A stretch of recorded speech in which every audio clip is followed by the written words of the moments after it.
भंवर धाराएं यानी eddy current और भंवर धाराओं से हानि तथा बचने के उपाय। ठीक है, ये टॉपिक हम लोग डिस्कस करेंगे।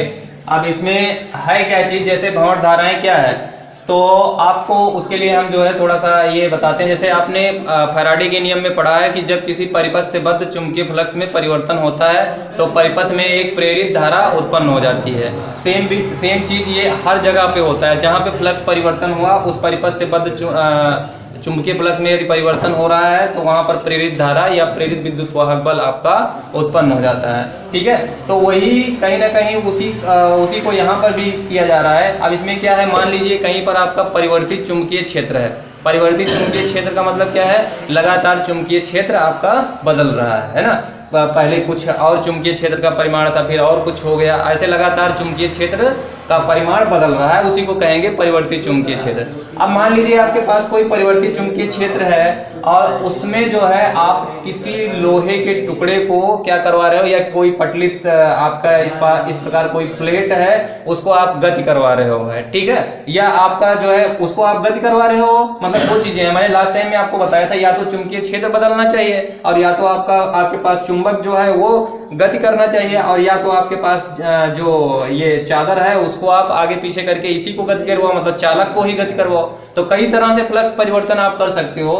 तो अगर फ्लक्स परिवर्तन ऐसा कर रहे हो तो होगा क्या कि मान लो लोहे का टुकड़ा है, उस लोहे के टुकड़े को किसी परिवर्तित चुंबकीय क्षेत्र में आपने रखा, तो जैसे ही आप परिवर्तित चुंबकीय क्षेत्र में रखेंगे होगा क्या कि लोहे के टुकड़े में आपका प्रेरित धाराएं उत्पन्न हो जाएंगी, और वो प्रेरित धाराएं जो होंगी, प्रेरित धाराएं उसके संपूर्ण आयतन में मतलब उत्पन्न हो जाएंगी। तो जिससे होगा क्या कि ये प्रेरित धाराएं उस जो फ्लक्स परिवर्तन है उसका विरोध कर रही हैं। वो ये क्या करेंगी, फ्लक्स परिवर्तन का विरोध कर रही हैं, क्योंकि उसी के कारण ये उत्पन्न हुई है और फिर वो उसी को ये विरोध कर रही हैं। तो होगा क्या, मान लीजिए अगर जो आपने कंडक्टर लिया है उसका जो प्रतिरोध है वो ज्यादा है, तो जब प्रतिरोध ज्यादा होगा तो ये आपका जो भंवर धाराएं उत्पन्न होंगी ये लुप्त हो जाएंगी, मतलब ज्यादा कुछ हानि नहीं पहुंचा पाएंगी। लेकिन अगर भंवर प्रतिरोध जो आपने जैसे लोहा लिया है या तांबा लिया है, जो अच्छे कंडक्टर होते हैं, उसमें उस स्थिति में क्या होगा कि वहां पे जो भंवर धाराएं उत्पन्न होंगी,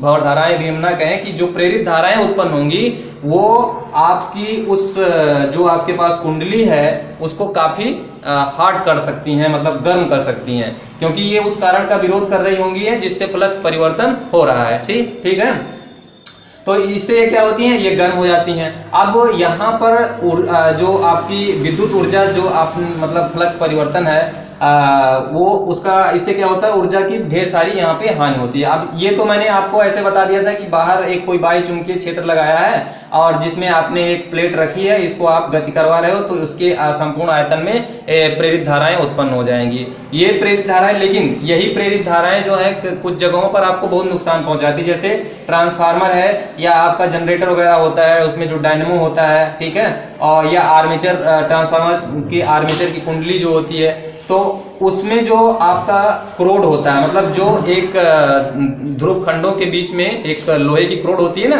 घूमती रहती है, जिसको आप क्या कहते हो, पटलित क्रोड कहते हो, सॉरी साधारण क्रोड कहते हो। तो उसके ऊपर तांबे के ढेर सारे फेरे लपेटे जाते हैं, वही घूमती रहती है, किसमें, उत्तरी ध्रुव और दक्षिणी ध्रुव के बीच में वो घूमती रहती है। बात समझ रहे हो? तो उसमें क्या होगा कि वहां पर भी भंवर धाराएं उत्पन्न हो जाती हैं, और ये भंवर धाराएं जो है मतलब प्रेरित धाराएं जो उत्पन्न हो जाती हैं वो विद्युत ऊर्जा का ढेर सारी मात्रा जो है उष्मा के रूप में क्षय कर देती हैं। तो कहने का मतलब ये है कि एक विकट समस्या होती है।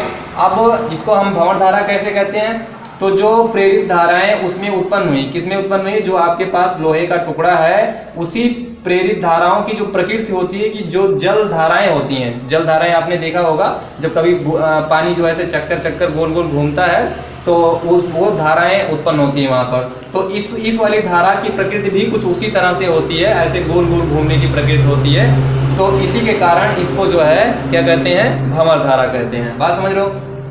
अब जो है जब ये भंवर धारा हो गई तो भंवर धारा से हानि क्या क्या हो सकती है। हानि तो ये आपका यही हो सकता है कि ये जो है विद्युत ऊर्जा का बहुत ज़्यादा मात्रा में उष्मा के रूप में क्षय कर देते हैं और इससे बहुत नुकसान होता है। तो अब अगर ये नुकसान कर देती है तो इससे बचने के क्या उपाय हैं उसको हम देखते हैं। तो इसके लिए किया गया जाता है कि जो भी आपकी मतलब क्रोड ली जाती है। क्रोड हमेशा लिया जाएगा क्योंकि आपको चाहिए एक क्रोड, उसके ऊपर लपेटेंगे आप तांबे के ढेर सारे फेरे, वही आपका कहीं पर घूमेगा।